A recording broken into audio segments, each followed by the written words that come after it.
अस्सलाम वालेकुम, a very good morning. Morning spot के साथ मैं हूँ अफशीन कुरैशी और मैं हूँ आपका मेज़बान बिलाल खान। और खुदा का शुक्र है कि शहर की हालत बहुत हद तक बेहतर हो चुकी है और बहुत सारे मौसम जो थे वो अब बदलना शुरू हो गए, क्योंकि कल भी गरज बरस के साथ कहा था कि होगी बारिश, थम गया मामला। आज भी यही लग रहा है कि कुछ थम जाएगा मामला। हाँ, और बारिश को इतनी खास नहीं हुई कि जैसे पहला स्पेल था, अब पता नहीं अब दूसरा स्पेल कब आए, लेकिन ये कि एटलीस्ट इतनी बारिश हुई जितने कराची बर्दाश्त कर सकता है, तो इसलिए ज़्यादा सड़कें दोबारा से नहीं ओवरफ्लो हुई।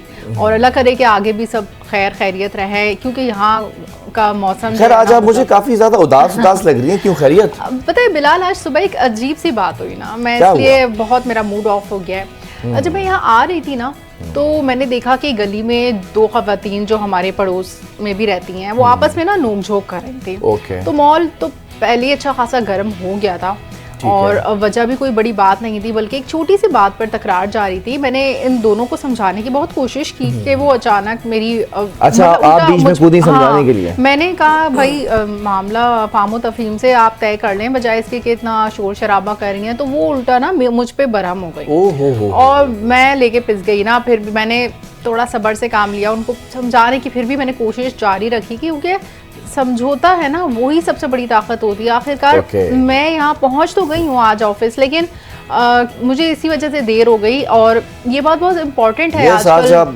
मेकअप रूम में भी काफी देर से आई थी, तो मैं यही पूछ रहा था आपसे, इसीलिए लेट हो गई थी। आजकल लोगों में ना मैंने देखा बर्दाश्त की बहुत कमी है, और यही वजह है कि जो छोटे छोटे झगड़े बढ़ते हैं ना, वो बड़े बड़े तनाज़ात में तब्दील हो जाते हैं। और अदम बर्दाश्त ना सिर्फ ताल्लुकात को ख़राब करती है, बल्कि जो हमारे माशरे में ओवरऑल नफ़रत, बदमज़गी, इसको जन्म देती है। तो अगर हम सब मिलकर ना थोड़ा थोड़ा सब्र, तहम्मुल और दूसरों की बात सुनने का हौसला और सलाहियत पैदा करें ना अपने अंदर, तो सिर्फ हमारे इर्द गिर्द का माहौल बेहतर होगा, बल्कि खुद हमारी ज़िंदगी भी पुरसुकून होगी। हम सब लोग भी सुकून से सब लोग खुशी खुशी रहना चाहते हैं। कोई भी नहीं चाहता कि भाई लड़ाई झगड़े करे, लेकिन ये कि छोटी छोटी बातों को हमें अवॉइड करना चाहिए। चलें जी, कोई बात नहीं। दोनों आंटी से मेरी गुजारिश है कि लड़ पाइए तो खूब अच्छे से लड़ें, लेकिन हमारी प्यारी सी को होश का आपने दिल दुखा दिया है, तो ऐसा नहीं होना चाहिए भाई। आपने लड़ाई कर ली थी, अब आप ख़त्म कर दें। वो जो आंटियाँ नहीं खड़ी होती हैं, बर्तन निकाल के खड़ी हो जाती हैं और ऐसी चुभती हुई आवाज़ होती है कि अगर उनको वो एक आपने वो देखा ना, एक खातून खड़े होकर गाना गा रही होती है, वो गिलास तोड़ने के लिए गाना गाती हैं, उनकी आवाज़ जो है वो उससे पैदा कर देती है। तो ऐसी आवाज़ होती है ना आंटियों की। बहरहाल आंटियाँ, आप इनको ना डांटें यार, इन्होंने अच्छी सी बात की है, इन्होंने प्यारी सी बात की, और ये प्यारी सी बात आप लोगों ने भी याद रखनी है कि बर्दाश्त और हिम्मत इसी तरह जो आती है, और समझौता करना पड़ता है। Sometimes you have to compromise with the situation, क्योंकि कभी कभार आप जब रिजिड हो जाते हैं, कभी कभार आप जब अकड़ जाते हैं अपने अना के, आपके ज़ाती कद से आपका अना का कद जब आप बड़ा हो जाता है ना, तब बहुत सारे मसाइल पैदा होते हैं। तो इसको ज़रा सा कम करें। और ये हमारी प्यारी सी होस्ट हैं, बड़ी अच्छी अच्छी बातें बताती हैं, बड़े काम की चीज़ें बताती हैं, जिससे सीखना हो ना, जिसकी शख्सियत जिससे संवारनी हो।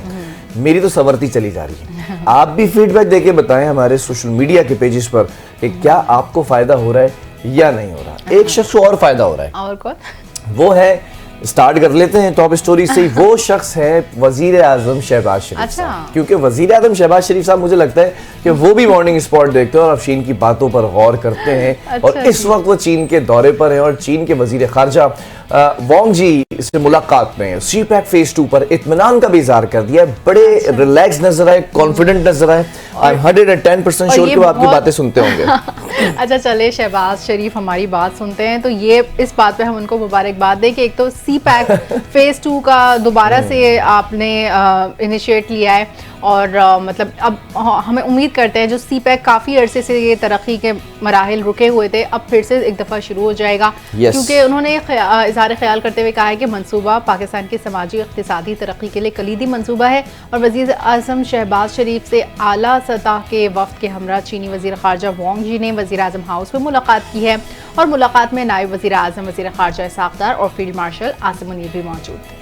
बिल्कुल ऐसा ही है, पूरी कैबिनेट मौजूद थी। प्राइम मिनिस्टर शहबाज शरीफ साहब के बारे में मैं आपको बताता चलूं कि चीन के पाकिस्तान के साथ मुस्तकिल हिमायत पर इजहार तशक्कुर भी किया, क्योंकि चीन पाकिस्तान का एक देरीना दोस्त है। हमेशा हमने देखा, फाइनेंशियली हो, मॉरली हो, फिजिकली हो, हमेशा, और ख़ासतौर पर यूनाइटेड नेशन के अंदर अगर कोई ऐसा मामला हो जिसके ऊपर पाकिस्तान को कोई तहफ़्फ़ुज़ात हो, तो चीन ने हमेशा साथ दिया है। चीन के बुनियादी मसाइल पर गैर मुतज़लज़ल हिमायत जारी रखेगा, ये भी कहा। और वज़ीर आज़म ने पाक चीन ताउन मज़ीद बढ़ाने के लिए उसके अज़्म का भी अदा किया। और बेसिकली फ़ेज़ 2 में जो हम घुस गए हैं इस वक्त, चले गए हैं, we just got entered in phase 2 of CPEC, तो ये भी एक बड़ी कामयाबी है। उन्होंने चीनी सदर शी जिनपिंग की क़यादत को ख़राज तहसीन भी पेश किया है। और चीनी वज़ीर ख़ारजा वांग शी ने पाक चीन ताल्लुकात को नई बुलंदियों पर ले जाने के अज़म का इज़हार किया है। अच्छा, आपको बताऊं बिलाल, जो चीन है ना, वो सिर्फ पाकिस्तान से तो हमेशा से हमारे माशाल्लाह देरीना ताल्लुकात हैं, अच्छे ताल्लुकात हैं, लेकिन अब भारत से भी उसके ताल्लुकात में कुछ पेशरफ्त बढ़ती हुई नज़र आई है। कल ही मैंने एक स्टोरी पढ़ी, भारत से उनके मुलाकात की, तो मेरे ख्याल में वो किसी ना किसी MOU पर, किसी ना किसी तिजारती मुआहदे पर दस्तखत करे होंगे, अपने वो ताल्लुकात इस्तवार करे होंगे। देखिए, चीन इस वक्त इकोनॉमिक इंडस्ट्री या इकोनॉमिक पावर की अगर बात करें ना, तो वो इसमें उभरता हुआ नज़र आ रहा है। और ख़ास तौर पर अमेरिका की अगर बात करें तो वो भी बहुत ज़्यादा काबिल गौर है क्योंकि अमेरिका को सबसे ज़्यादा ख़तरा अगर किसी से है तो वो चाइना है, चीन है। तो चीन की खासियत है कि आप कहीं पे भी दुनिया भर में चले जाएं तो सारे जो प्रोडक्ट्स हैं वो वहीं से इंपोर्ट कराए जा रहे हैं। ये एक बड़ी कामयाबी है, इंडिया से भी अपने ताल्लुकात अच्छे रखे हैं, नो डाउट। अच्छा, लेकिन वही बात कि हम घूम फिर कर बैनुल-अक़वामी खबरों से जब कराची में आते हैं तो हमें वही तमाम सेम इश्यूज नजर आते हैं। बरपा हुआ है कल, अल्लाह ताला अपने हिफ्ज़-ओ-अमान में रखे उन लोगों को जो जख्मी हैं। जरा एक खबर आपसे शेयर करें, आपसे ये खबर शेयर करते चलें कि कराची के MA जिन्ना रोड पर पटाखों के गोदाम में धमाके और आग लगने के वाक़े में जाँ बहक अफराद की तादाद 5 हो गई अब। और रेस्क्यू हुकाम ने बताया कि मलबे से एक और लाश मिली है, जिसके बाद जाँ बहक अफराद की तादाद 5 हो गई है और वाक़े में 33 अफराद ज़ख्मी भी हुए हैं, जिन्हें सिविल और जिला अस्पताल मुंतकिल कर दिया है। मतलब कितना अनफॉर्चुनेट है ना कराची के साथ कि यहाँ पर बस आए दिन या तो पटाखे के गोदाम में आग लग जाती है या फिर कहीं शॉर्ट सर्किट होता है, कभी कहीं आग लग रही, कभी कहीं आग लग रही है। फिर मतलब ऐसा इंफ्रास्ट्रक्चर जो कि बारिश का एक स्पेल भी ना सह पाए। मतलब कराची जो है सिर्फ और सिर्फ ये हादसात और ये डंपर और इन्हीं सब प्रॉब्लम्स में घिरा रहता है। बहरहाल इन्ना लिल्लाहि व इन्ना इलैहि राजिऊन, क्योंकि कल तक हम जब इस पूरे सिनेरियो को टेकअप किए हुए थे और जब ये धमाका हुआ है तब से जो खबरें चली हैं और फिर उसके बाद तमाम वज़रा या फिर उसके बाद वज़ीर दाखिला, फिर वज़ीर आला, फिर गवर्नर, इन सब ने नोटिस लिए और फिर उसके बाद ये पता चला कि जो ज़ख्मी हालत में हैं लोग उनको सिविल अस्पताल और जिनास हॉस्पिटल मुंतकिल किया गया, कुछ को सिविल वंस वार्ड भी मुंतकिल किया गया। और एक वीडियो मंजर आम पर आ रही है जिसमें बाकायदा तौर पर एक बहुत बड़ा ब्लास्ट, एक रोशनी देखी जा सकती है, जबकि DIG साउद असद रजा के मुताबिक धमाके से करीब मौजूद गाड़ियों को शदीद नुकसान पहुंचा है, जबकि आसपास की इमारतों की अगर बात की जाए वो शीशे टूट गए। जबकि वज़ीर दाखिला सिंध, जिनकी मैं अभी बात कर रहा था, ज़िया लंजार के हवाले से, ज़िया लंजार ने भी पुलिस से गोदाम में धमाके की तफसीलात तलब की हैं, लाइक ये कैसे हुआ। अच्छा, होता ये बेसिकली जब आप बारूद की कोई फैक्ट्री है या गोदाम है, वहाँ पे हल्की सी भी अगर चिंगारी लग जाए या कहीं पर ऐसा पेट्रोलियम जेली या पेट्रोल या डीजल कोई ऐसी चीज़ रखी हुई है कि जहाँ पर हल्की सी भी, इवन आप ये जो लोग सिगरेट पीते हैं जो कि मुज़िर सेहत है, वो भी अगर गिर जाए तो धमाका हो सकता है। मतलब कितनी एहतियात की ज़रूरत है ऐसी जगह पर, और यहाँ पर बग़ैर किसी प्रिकॉशंस के, बग़ैर किसी इस तरह की एहतियाती तदाबीर के मतलब काम चल रहा है, और वो भी रेजिडेंशियल एरियाज़ में। तो वज़ीर दाखिला ने हिदायत की है कि गोदाम में धमाके की तफ्तीश से आगाह रखा जाए, चेक किया जाए कि गोदाम मालिकान के पास आतिशबाजी का सामान रखने का लाइसेंस है भी या नहीं। और वज़ीर दाखिला सिंध ने कहा है कि रिहायशी इलाकों में ऐसे गोदामों की इजाज़त नहीं है, तो जब और जिम्मेदारों के खिलाफ कार्रवाई होगी तो होगी, वो तो बाद में, अब तो हो गया ना वाक़या। यानी कि ऐसे जगहों पर, ऐसे रिहायशी इलाकों में ऐसा गोदाम कैसे एग्जिस्ट कर रहा था, इतने अर्जे से कैसे बना था, कैसे इस तरह के काम हो जाते हैं कि बाद में जब कोई हादसा रोनुमा होता है तभी हमारी हुकूमत भी जागती है, इंतज़ामिया भी हरकत में आती है, और फिर मेरे ख्याल में कुछ अरसे में वही सब काम शुरू हो जाते हैं और फिर किसी हादसे के मुंतज़िर होते हैं कराची वाले। बहरहाल अब देखना यह है कि कल तक हमें पता चला कि रात को 12 बजे या 1 बजे तक पहली कंफर्मेशन आई कि एक शख्स जाँ बाहक हो चुका है। उसके बाद फिर वो तादाद बढ़ती चली गई। अब सवाल ये पैदा होता है कि एक तरफ हमने देखा कि कराची के अंदर जो कुछ हुआ मौसम की वजह से और फिर हुकूमत की नाअहली की वजह से कहीं ज़ेरे तामीर इमारतें गिरती नज़र आईं, कहीं पर लोग नालों में डूबते नज़र आए और फिर उसके राइट आफ्टर दिस मोमेंट अगले दिन फौरी तौर पर अभी ये धमाका हुआ। और एक बड़ी अजीब व गरीब सी बात ये है जो कि प्रोड्यूसर साहब भी बता रहे हैं, अभी इसको तस्दीक करें इसकी, कि उस फैक्ट्री के अंदर अभी भी जो बारूद मौजूद है वो भी जलता और धमाके होता हल्के नौयत के होते नजर आ रहे हैं। तो है ही पटाखों की फैक्ट्री, सुना है कि गोदाम जो है वो है ही पटाखों की गोदाम।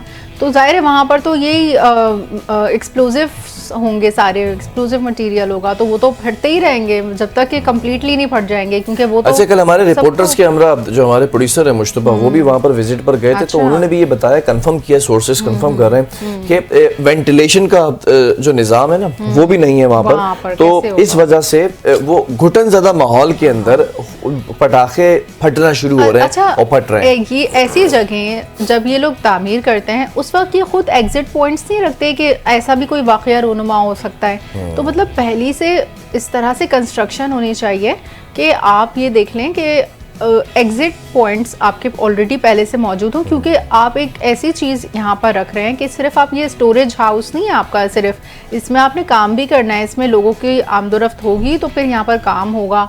तो जाहिर है जब लोग होंगे तो फिर जानी नुकसान भी होगा, तो अपनी जानों की तो परवाह पहले करनी चाहिए।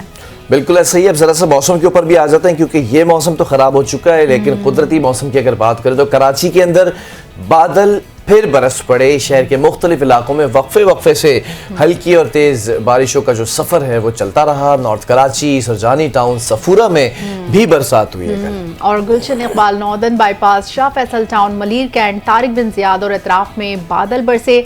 और महकमे मौसमियात के मुताबिक मानसून सिस्टम 23 अगस्त तक असरअंदाज रहने का इम्कान है। मतलब ये कि 23 अगस्त तक के बारिशें ऑन एंड ऑफ चलती रहेंगी। बस यही है कि आगे जो बारिशें हों वो खैर और आफियत लेकर आए। अच्छा एक बड़ा मसला था कल के रोज भी हमने देखा कि जो ऑल प्राइवेट स्कूल्स एसोसिएशन है, वालिदैन तो परेशान नजर आए कि स्कूल्स खुलने चाहिए या नहीं खुलने चाहिए। 19 तारीख को तो बारिश हुई है तो 20 को मना कर दिया गया था, फिर 21 के रोज इन्होंने जो है वो अपने स्कूल्स खोल लिए थे। फिर 22 के दिन भी ये बात सामने आई कि 22 तारीख को जो है वो खुलने चाहिए या नहीं खुलने चाहिए। तो आज स्कूल्स खोले गए, बंद नहीं किए गए, जबकि अब ये खबर सामने आ रही कि शहर के अंदर जो तालीमी इदारे हैं वो बंद रहे। हाँ अच्छा, मैंने ये देखा कि जिस दिन पहले दिन बारिश हुई थी ना उस दिन स्कूल्स खुले हुए थे, लोग गए वो तो मामूल के मुताबिक स्टक हो गए।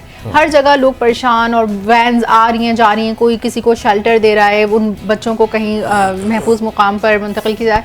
मतलब सारी जो प्रॉब्लम्स थी ना पहले दिन फेस कर ली। फिर स्कूल की छुट्टी अगले मतलब 2 दिन हुई, तो उन 2 दिनों में कोई ख़ास बारिश नहीं हुई और बच्चों ने घर पे खूब इंजॉय किया। लेकिन ये कि साथ में बहुत ज़्यादा तंग भी करते रहे अपने पेरेंट्स को, क्योंकि जब घर में लाइट ना हो, बारिशें हों और तो फिर पता चलता है कि घर में भी कोई मखलूक रहती है, वो बहुत अच्छे लोग हैं। हमें भी जब मोबाइल से छुटकारा मिलता है पता चलता है अरे बड़े अच्छे लोग रहते हैं घर में। तो बच्चों ने जो तूफान बदतमीजी मचाना था वो मचा लिया इन 2 दिनों में। अब वापस बैक टू स्कूल, लेकिन आई होप कि अब दोबारा मतलब जब भी बारिशों का स्पेल हो तो पहले ही स्कूल्स उनको ऑफ दे दें और ना ही इस तरह की कोई रेस्ट्रिक्शन लगाएं, क्योंकि जाहिर है जब बारिश में निकलेंगे तो फिर तो फंसेंगे। यहाँ पर कोई वापसी नहीं है, बस अल्लाह पाक खैर और अमान की रखे। अच्छा एक तरफ तो बड़ी शाहराएं साफ कर दी हैं, लेकिन तूफानी बारिश के बाद मुख्तलिफ सड़कों पर ताहाल, बड़े वसूख से कह रहा हूँ कि ताहाल पानी और उसकी वजह से ट्रैफिक की रवानी में जो मुश्किलात है ना बिलाल, मतलब ये कि जो हमारा 20 मिनट का रास्ता है ना वो आधा घंटा 1 घंटा में तब्दील हो जा रहा है। बिल्कुल ऐसे तो ये जब तक पानी नहीं साफ सड़कों किया की बात कर लें जहाँ पे ताहाल पानी इस वक्त अभी तक है, यूनिवर्सिटी रोड है, पुरानी सब्जी मंडी के करीब पानी जमा होने के बायस शहरियों को आमदोरफ्त के अंदर जैसे आप बता रही हैं जो ट्रैफिक की रवानी है वो मुश्किलात का उनको सामना करना पड़ रहा है लोगों को, जबकि चांदनी चौक के अतराफ भी नाले अभी तक उबल पड़े हैं। तो ये तो सूरत हाल है। और बात करें बिजली की तो कराची के 100 फीडर्स पर बिजली की फराहमी ताहाल बहाल ना हो सकी है, जिसके बायस शहरी तो रुल गए हैं। खास तौर से मैंने देखा गुलिस्तान जौहर, जब हमने अंजुम नज़ीर से कल बात की, उन्होंने कहा गुलिस्तान जौहर में 2 दिन से लाइट ही नहीं है। मतलब क्या कर रहे हैं वहाँ के इलेक्ट्रिक वाले भाई, बारिश थम गई है, अब आप उन बेचारों पर रहम कीजिए। तो इन इलाकों में बताएं Saddar, Jubilee Market, Azizabad, Block 8, Model Colony, Muslim Housing Society Scheme 38 में इलाका मकीन बिजली की मुंतज़िर हैं और उनके तो फ्रीज़र में रखा सारा गोश्त और सड़ गया होगा, सब चीज़ें ख़राब हो गई होंगी। और गुलिस्ताना जौहर ब्लॉक 9 के रहायशियों ने बिजली के अदम फराहमी पर पता है कैसा एहतजाज रिकॉर्ड कराया? कैसे? शहरियों ने ढोल की थाप पर के इलेक्ट्रिक के दफ्तर के बाहर मुजाहरा किया। मतलब हमारे चलो भाई मतलब लोगों में अभी भी इतना मतलब माशाल्लाह ऐसे हालात में भी वो कुछ ना कुछ इस तरह से एहतजाज कर जौहर में हुआ ये? हाँ, जौहर चौरंगी पर ये सारे ढोल वाले खड़े होते हैं। हुआ ये होगा जब ये हाँ exactly. Let me tell you one thing कि जौहर चौरंगी पर ये ढोल वाले खड़े होते हैं, बड़े अच्छे से मुख्तलिफ किस्म के लिबास पहने हुए होते हैं और पीछे ही जो स्ट्रीट है वहाँ पर के इलेक्ट्रिक का दफ्तर है। तो जब लोग जा रहे होंगे तो उन्होंने कहा तुम भी आ जाओ एहतजाज करो। अब ढोल वाला तो ढोल लेकर गया एहतजाज कर रहे हैं, तो फिर उसने ढोल बजाने शुरू कर दिया होगा नारों के साथ साथ, क्योंकि ये एक ऐसे लीडर आए थे आपकी जिंदगी में जिन्होंने डीजे इंट्रोड्यूस कराया था अपने धरनों के अंदर ना। पहली दफा हमने देखा और धरने के अंदर पॉपुलर हो जाता था उनका धरना। मतलब खैर उसके ऊपर एक अलग बहस छिड़ जाएगी मेरी तरफ से। पॉपुलर तो बहुत थे वो, एक तरफ वो डीजे बजते थे और वो बाकायदा उस डीजे ने क्लेम किया था कि मेरे 80-90 लाख रुपए अभी बनते हैं इस शख्स के ऊपर, इस पार्टी के ऊपर, कि इन्होंने मेरे अदा नहीं किए। लेकिन वो बड़ा बेहतरीन कॉन्सर्ट हुआ करते थे वो, 3 महीने धरने नहीं, बेहतरीन कॉन्सर्ट थे। तो वही लोगों के अंदर अभी भी जो ये एहतजाज हुआ तो उसको यही मेरे ख्याल में पॉपुलैरिटी इस वजह से ही मिल गई, क्योंकि इन्होंने जिस तरह से मुजाहरा किया था वो थोड़ा सा डिफरेंट था। और मेरे ख्याल में मैं यही कहूंगी कि अच्छा ही था। इस तरह से बंदा मुश्किल वक्त को भी, क्योंकि कराची वालों को जो है ना अब आदी हो जाना चाहिए इन सब चीजों का, वो इस चीज को भी एंजॉय करना चाहिए। एक बात है खैर कि 3 रोज से ये बताने कि बिजली नहीं है। अब तर्जुमान की भी वजाहत आ गई थी। बहरहाल आगे बढ़ते जरा पंजाब का भी रुख कर लेते हैं। पंजाब में लाहौर पुलिस ने बानी पीटीआई की बहन अलीमा खान के बेटे शारेस को गिरफ्तार करने की तस्दीक कर दी। मतलब ये कंफर्म हो गया है कि गिरफ्तारी हो चुकी है। डीआईजी इन्वेस्टिगेशन की अगर बात कर ले तो सैयद ज़ीशान रज़ा इस वक्त डीआईजी इन्वेस्टिगेशन है, जिनके मुताबिक अलीमा खान के बेटे शारेस को 9 मई के मुकदमा में गिरफ्तार किया जा चुका है। और शाहरेज़ 9 मई के मुकदमात में मतलूब भी था और रियासत मुखालिफ सरगर्मियों में मुलव्विस अफराद रियायत के मुस्तहिक नहीं। इससे कबल अलीमा खान ने दावा किया था कि 4 मुसल्लह नकाबपोश इनके बेटे शाहरेज़ को घर से अगवा करके ले गए हैं। और अलीमा खान के मुताबिक सादा कपड़ों में मलबूस 4 मुसल्लह अफराद किचन के रास्ते घर में दाखिल हुए। उनका बेटा अपनी बीवी और वालिद के साथ घर की बलाई मंजिल पर था और मुसल्लह अफराद ने घर में ड्राइवर्स को भी हिरासा किया। ठीक है जी, पीटीआई के जो फॉलोअर्स हैं तो उनको ये तस्दीक हो गई है एनटी न्यूज़ के चैनल से, इस मॉर्निंग शो से, कि भाई हो चुका है। जिसकी खबरें जो गर्दिश कर रही हैं हो गया है। जो क्रैकडाउन है ना पीटीआई के लेकिन प्रॉपर अरेस्ट हुआ है, डीआईजी साहब ने वजाहत किया। क्रैकडाउन अभी भी जारी है, यानी कि जो 9 मई से रिलेटेड जितने भी लोग हैं ना वो किसी तौर पे बख्शे नहीं जाएंगे। आगे बढ़े, आपको बताएं खैबर पख्तूनख्वा में बारिश और सैलाब से मुकम्मल तबाहशुदा घरों को मुआवजा 4 से बढ़ाकर 10 लाख रुपए कर दिया है। वज़ीर आला खैबर पख्तूनख्वा अली अमीन गंडापुर की ज़ेरे सदारत वीडियो लिंक का इजलास हुआ, जिसमें सैलाब से मुतासरा अजला में रिलीफ सरगर्मियों का जायजा लिया गया। अच्छा, क्योंकि इसमें काफ़ी सारी इमदाद उनको मिली है उनके सूबे को, तो मेरे ख्याल में वो उसी फंड से लोगों को ये चलें जी, ये मैं उम्मीद करता हूँ कि ये जो इनको फंड मिला है ना ये इसी पर लगाया जाए। ऐसा ना हो कि वो अपने लीडर को छुड़वाने के लिए जो जलसे जुलूस कर रहे होते हैं, जलसियां, उसमें ना मेरे ख्याल में अब ये कोई जलसे इतने मुतहरिक नहीं है, ना ही इनमें अब जान रह गई है। तो मेरे ख्याल में इस वक्त जो है इमदाद की सख्त ज़रूरत है खैबर पख्तूनख्वा को, और आई होप एंड प्रे के वहीं पर सारा फंड एलोकेट किया जाए और दोबारा से रिहैबिलिटेशन की तरफ। ठीक है। इजलास के दौरान वज़ीर आला अली अमीन गंडापुर ने यह भी कहा कि बारिश और सैलाब से मुकम्मल तबाहशुदा घर का मुआवजा 4 से बढ़ाकर 10 लाख रुपए कर रहे हैं, which is a good thing, perfect thing. जबकि जुज़वी मुतासिर यानी कि जो कुछ मुतासिर हुए घर, उनका मुआवजा 1 से बढ़ाकर 3 लाख रुपए कर दिया गया है, यानी कि 3 लाख रुपए और 10 लाख रुपए। इजलास में यह भी फैसला कर दिया गया कि सैलाब में बह जाने वाली गाड़ियों के मालकान को 5 लाख रुपए दिए जाएंगे। इसके साथ साथ सैलाब के बाइस नकल मकानी करने वाले खानदानों को 15,000 रुपए दिए जाएंगे, जबकि फूड पैकेज के तहत मुतासिर खानदानों को भी 15,000 रुपए दिए जाएंगे। This is very good initiative. वज़ीर आला ने माल मवेशियों के नुकसानात की अदायगियाँ भी जल्द शुरू करने की हिदायत कर दी है, तो ओवरऑल जितने भी नुकसान है उसको कंपनसेट किया जाएगा। आगे बढ़े, आपको बताएं इसराइली वज़ीर आज़म नेतन्याहू ने गजा जंग बंदी मुज़ाकरात फौरी शुरू करने की हिदायत कर दी है और नेतन्याहू ने एक वीडियो बयान में कहा है कि गजा से यरगमालियों की रिहाई और इसराइल के लिए काबिल कबूल शराइत पर जंग के खात्मे से मुतालिक फौरी मुज़ाकरात शुरू करने की हिदायत कर दी। और उन्होंने मज़ीद कहा है कि गजा शहर पर कब्जे, हमास को शिकस्त देने के मंसूबे की मंजूरी भी दे दी है। और इसराइली मीडिया का कहना है कि नेतन्याहू ने यह नहीं बताया कि जंग बंदी मुज़ाकरात की हिदायत किसको दी है, जबकि इसराइली वज़ीर आज़म दफ्तर खारजा का कहना है कि फिल वक्त इसराइली वफ़द कतर या मिस्र भेजने का कोई मंसूबा नहीं है। और आपको ये भी बताते चलें कि 3 रोज़ पहले हमास गजा जंग बंदी की नई तजावीज़ की मंजूरी दे चुके हैं। तो ये हमास का तो बस एक बहाना है, बस गजा का जो भी इन्होंने करना था कर दिया। अब ये कि जल्दी जल्दी जंग बंदी की बातें कर रहे हैं, तो मतलब आपने जो जुल्म और सितम करना था वो कर दिया और आगे भी आप हाँ जो नुकसान था it's all done and dusted. अब ये कि अब आप बात कर रहे हैं अगर जंग बंदी की, तो ये बहुत मतलब क्या कहें। मॉर्निंग स्पॉट की ट्रेन को अब ले जाते हैं यूनाइटेड स्टेट्स ऑफ अमेरिका और वहां से आपको रिपोर्ट कर लेते हैं कि अमेरिकी सदर को अदालत से बड़ा रिलीफ मिल गया है। न्यूयॉर्क की अपील कोर्ट ने डोनाल्ड ट्रंप की धोखाधड़ी की सजा को कलअदम करार दे दिया है। अब ये बड़ी खबर है, दुनिया के ताकतवर तरीन इंसान को कोर्ट से रिलीफ मिल गया। हाँ। रिलीफ तो खैर कोर्ट से और भी बहुत सारे लोगों को मिला है। बरी तो और भी लोग हुए हैं। अच्छा, दोनों के एक साथ काम चलते रहते हैं, इनका कोई कनेक्शन है। ये करण अर्जुन है, इनकी यहाँ पाकिस्तान के लीडर से जो साबिक लीडर हुआ करते थे, उनका डोनाल्ड ट्रंप से कोई ना कोई कनेक्शन जरूर है, क्योंकि जहाँ पर उनको अपील कोर्ट से जो है ना रिलीफ मिल रहा है, तो वहीं पर यहाँ पर भी कुछ ऐसे ही मामला हैं। तो न्यूयॉर्क की अपील कोर्ट के 5 जजेस पर मुश्तमिल बेंच ने 11 माह तक गौर के बाद अपील पर फैसला सुनाया है और अदालत ने अमेरिकी सदर पर आयद $500 मिलियन के जुर्माने को मंसूख करते हुए करार दिया कि डोनाल्ड ट्रंप पर जुर्माना बहुत ज्यादा है। बिल्कुल, और अदालत ने ट्रंप और उनके बेटों पर 2 साल की कारोबारी पाबंदियां भी मुअत्तल कर दी हैं। मतलब सब कुछ हुआ था उनके ऊपर, लेकिन फिर भी वो बड़े जो है ना फ्लुएंट चल रहे थे और बड़े ज़बरदस्त चल रहे थे।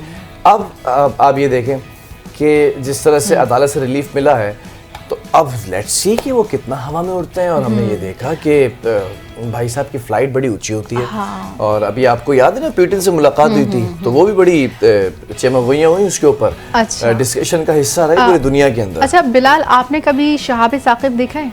नहीं, मैं आज आपसे यही तो पूछ रहा था कि जो आपने मुझे एक वीडियो दिखाई, आई वाज सरप्राइज कि ये कैप्चराइज और ये विजुअलाइज कैसे की गई है। आपने कभी देखा हो अगर शहाब साकिब, तो रात के टाइम अंधेरे में अचानक दिन की तरह रोशनी फैल जाती है। और ये बात तो हैरान कर देने वाली है, लेकिन ऐसा जापान में हो चुका है। 2 दिन कबल जापान की फिजाओं में एक हैरान कुन और दिल मोह लेने वाला मंजर उस वक्त देखने में आया जब एक रोशन शहाब साकिब आसमान को चीरता हुआ गुजरा और लम्हा भर के लिए फिजा जगमगा उठी। और ये गैर मामूली फल्कियाती मजहर मंगल की रात को पेश आया था। Very interesting. ये इस वक्त जापान के मगरबी इलाकों में रात 11 बजे के बाद एक आग के गोले जैसा शहाब साकिब नमूदार हुआ, जिसकी रोशनी सैकड़ों मील दूर तक देखी गई। कैमरों ने जो है वो इस दिलकश लम्हे को महफूज किया है, आप देख सकते हैं। और ये मनाजिर सोशल मीडिया पर तेजी से वायरल हो रहे हैं। संदाई स्पेस म्यूजियम के सरबरा तोशिसा माइदा जो है, उन्होंने उनके मुताबिक शहाब साकिब अपनी रोशनी और शिद्दत के एतबार से गैर मामूली था, यानी कि ये ऐसा पहले कभी नहीं देखा गया। और गालिबन इम्कान ये जाहिर किया जा रहा है कि ये बहरुल काहिल में गिरा हो। अच्छा, उन्होंने मज़ीद ये भी बताया कि कुछ इलाकों में इस दौरान फ़िज़ाई इर्तियाश भी महसूस किया गया, जबकि इसकी रोशनी चांद के बराबर थी, जो ज़मीन की फ़िज़ा से टकराकर एक शदीद चमक और आवाज़ का बाइस बनी। अच्छा, आपको कॉन्स्टलेशन से इंटरेस्ट है बिलाल? जो भी आसमान के वो सितारों की मूवमेंट्स और जो भी गैलेक्सीज होती हैं, मिल्की वेज होती हैं, तो ये उन लोगों के लिए बड़ा इंटरेस्टिंग होगा जो कॉन्स्टलेशन में इंटरेस्ट लेते हैं। तो जो माहिरीन हैं उनके मुताबिक इस किस्म के शहाब साकिब को फायरबॉल या बोलाइट कहा जाता है, जो आमतौर पर 1 मीटर या इससे बड़े होते हैं। और जब ये ज़मीन की फ़िज़ा में दाखिल होते हैं तो शदीद रोशनी और धमाके की आवाज़ पैदा करते हैं। और इस किस्म के फल्कियाती मज़हर जहाँ साइंसी तजस्सुस को बढ़ाते हैं, वहीं बाज़ औक़ात ख़तरनाक भी साबित हो सकते हैं। अगर ये किसी आबादी वाले इलाके में गिर जाता तो ये पहला मौका नहीं है कि जापान के अंदर ऐसा मंजर देखा गया हो। गुज़िश्ता बरस नवंबर में भी टोक्यो के करीब एक फायरबॉल नजर आया था। इसके अलावा 2023 में स्पेन और पुर्तगाल की अगर बात करें, जबकि 2013 में रूस के शहर में भी ऐसे शाब साकिब ज़मीन के करीब देखे जा चुके हैं, जिनसे जानी और माली नुकसान हो चुका है। अच्छा, जानी माली नुकसान भी होता है इससे।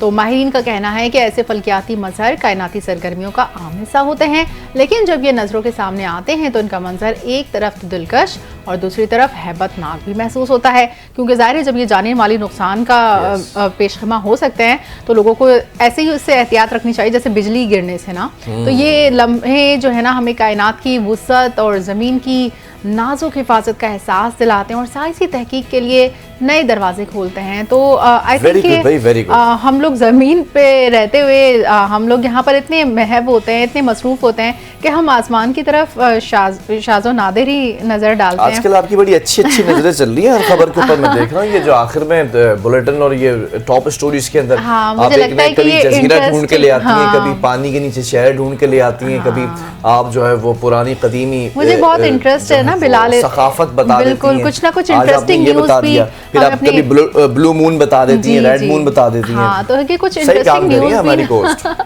Thank you Bilal. तो ये कुछ इंटरेस्टिंग न्यूज़ भी शेयर करते रहना चाहिए अपने नाज़रीन से, ताकि वो उनको एक मोनोटनस ना हो कि बस सारी सियासी खबरें ही बताए जा रहे हैं। क्या इंटरेस्ट है हमें सियासी खबरों से? Interesting news.